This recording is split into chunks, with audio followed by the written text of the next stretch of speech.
Hola, ¿qué tal, mis queridos hermanos y amigos que nos escuchan? Este es su segmento Reflexiones, como siempre, con la Biblia en la mano, que en el día de hoy, con la ayuda de Dios, vamos a continuar con el estudio de aquí de lo que es el libro de Mateo.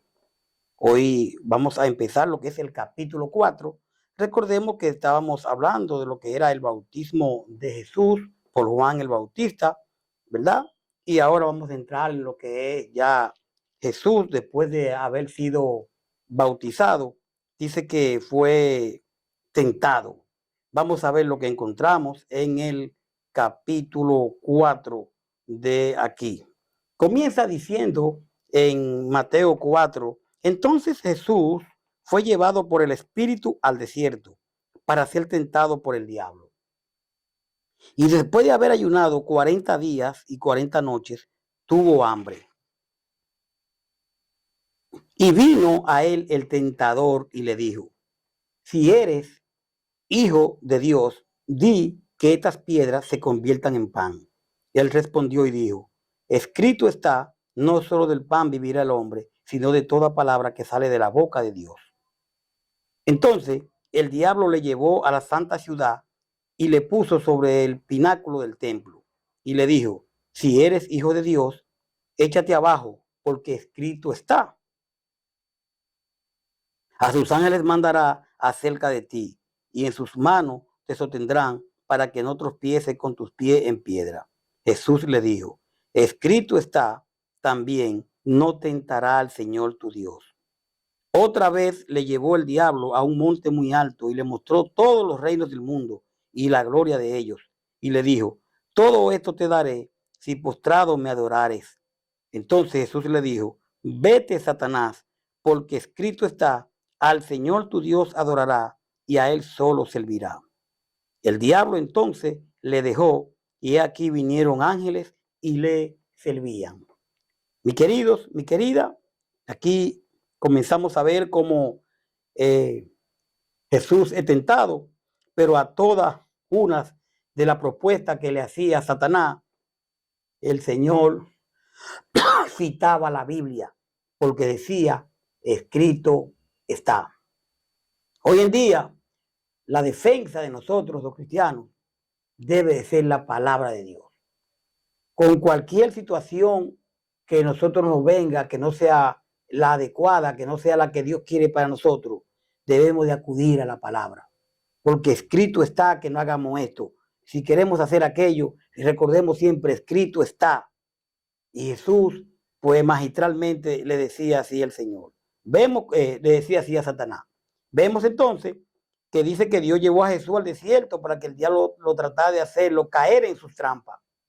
Y cuando hablamos del diablo aquí, o sea, Satán, las dos palabras significan acusador o calumniador, y se refiere a la obra de Satanás como calumniador de los cristianos y otros.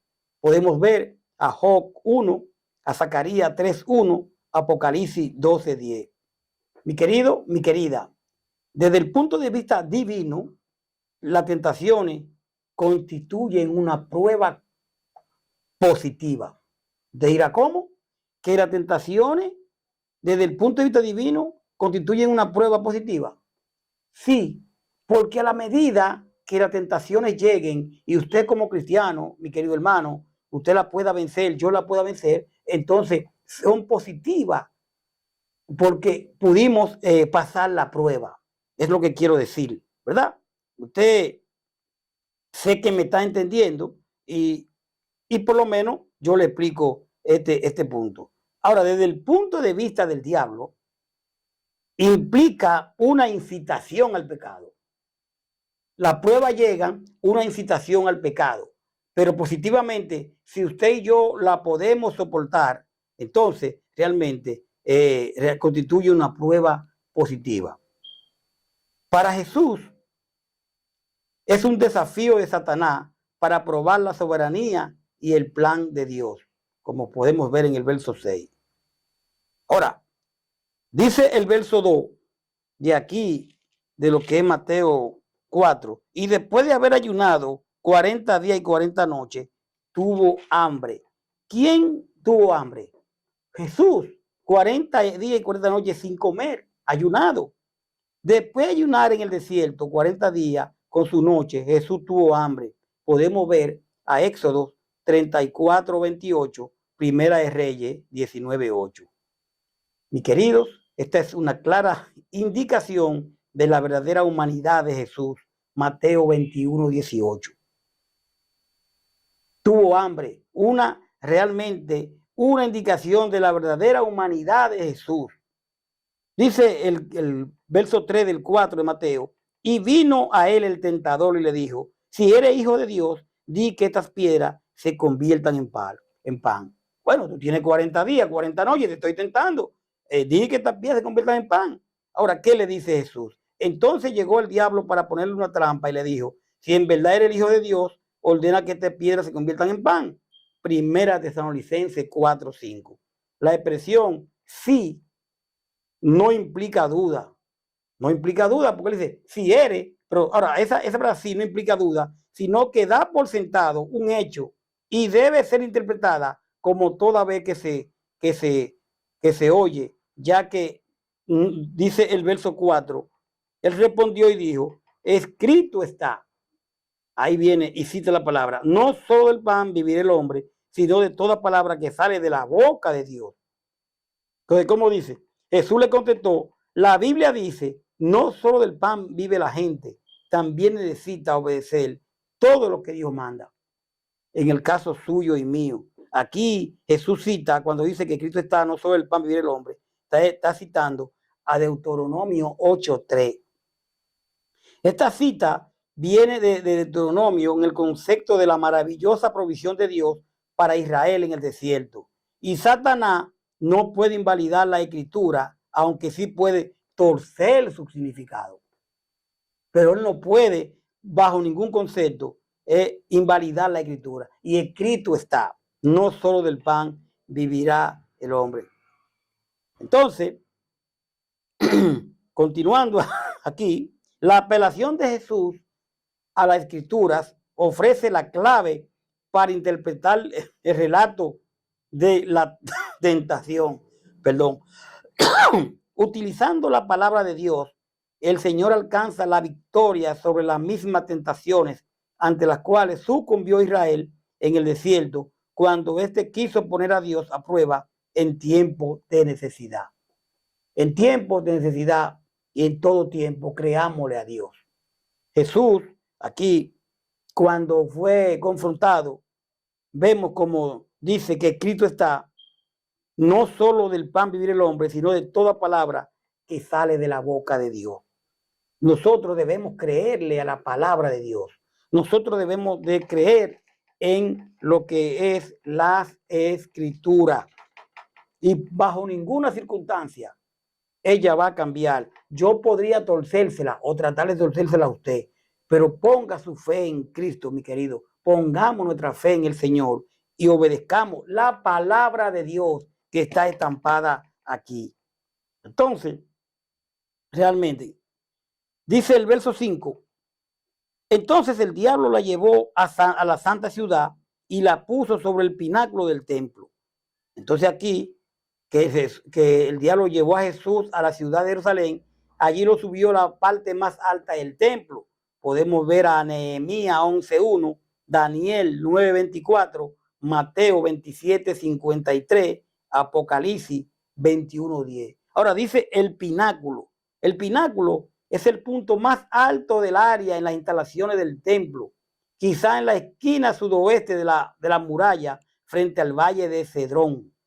Dice el verso 6, y le dijo, ¿quién? El diablo, tratando de conquistar al Señor. Si eres hijo de Dios, échate abajo, porque Cristo está, a sus ángeles mandará acerca de ti, y en sus manos te sostendrán, porque no tropieces con tu pie en piedra. Si en verdad le dice Satanás a Jesús, eres hijo de Dios, tírate abajo, pues la Biblia dice, Dios mandará a sus ángeles para que te cuiden. Ellos se sostendrán para que no te lastimen los pies contra ninguna piedra. Mi querido, mi querida, la tentación. Mire, la tentación solicita una prueba mesiánica convincente. Venga lo que venga a nuestra vida, si nosotros vamos a creer, creemos en Dios, nosotros tenemos que aferrarnos a Dios, a su palabra, y nosotros las tentaciones no nos van a llegar. Dice el verso 7, Jesús le dijo, escrito está también, no tentará al Señor tu Dios. ¿Cuántas veces el Señor no ha citado la Biblia aquí, Jesús? Escrito está, escrito está, escrito está. Y usted y yo, ¿cómo respondemos a las tentaciones? Que yo puedo, que yo esto yo soy una persona que yo conozco eso y yo lo paso. No, no, agarrémonos de Dios. Escrito está. Y tenemos que ir a la palabra para poder vencer todo eso. Jesús le contestó, la Biblia también dice, nunca trate de hacer caer a tu Dios en una trampa. Deuteronomio 6:16. Dice el verso 8, otra vez le llevó el diablo a un monte muy alto y le mostró todos los reinos del mundo y la gloria de ellos. Y volvemos aquí. Por último, el diablo llevó a Jesús a una montaña muy alta. Desde allí pudo ver los países más ricos y poderosos del mundo. ¿Y qué dice el 9? Y le dijo, todo esto te daré si postrado me adorares. El diablo le dijo, todos estos países serán tuyos si te arrodillas delante de mí y me adora. Y entonces dice el 10, entonces Jesús le dijo, vete, Satanás, porque escrito está, al Señor tu Dios adorará y a él solo servirá. Podemos ver aquí claramente lo que Jesús le respondió, vete de aquí, Satanás, porque la Biblia dice, adoren a Dios y obedezcanlo solo a él. Pero para darse cuenta nosotros de eso, de cómo nosotros tenemos que conocer la Biblia. El diablo huirá de nosotros si nosotros conocemos la palabra, si nosotros la ponemos por obra en nuestras vidas. Podemos ver a Primera de Crónicas 21:4, Deuteronomio 6:13. En lugar de poder terrenal, Jesús reivindica la adoración que solo se debe a Dios y su vocación de obediencia y sufrimiento y humilde. Dice el verso 11, el diablo entonces le dejó y aquí vinieron ángeles y le servían. Mi querido, mi querida, entonces el diablo se fue y unos ángeles vinieron a servirle a Jesús. Pero Jesús tuvo que pasar por toda esa prueba. Pero ¿qué me gusta? Que Jesús, con todo y su poder, siempre mencionaba, escrito está. Y hoy en día, usted y yo, es el punto que quiero decir. Mi querido, no soltemos la Biblia para nada. Conozcamos la palabra del Señor. Y si se la presentamos a Satanás, aquellas cosas que vienen de parte de él, van a huir de nosotros. Pero tenemos que estar claros, tenemos que conocer la palabra. Podemos ver a Mateo 26:53, a Lucas 22:43, a Hebreo 1:14. Jesús emerge, o sea, salió victorioso en su rechazo a un mesiánico falso basado en componendas y poder. Realmente, nosotros, mis queridos, tenemos que poner nuestra parte, tenemos que obedecer su palabra, la palabra de Dios, y tenemos que, así como Cristo venció, podemos vencer. Siempre y cuando obedezcamos su palabra. Gracias por su sintonía. Vamos a dejarlo ahí para entonces venir donde ya Jesús pasa esto y ahora inicia lo que es su ministerio. Hasta la próxima. Bye bye. Paz de Dios.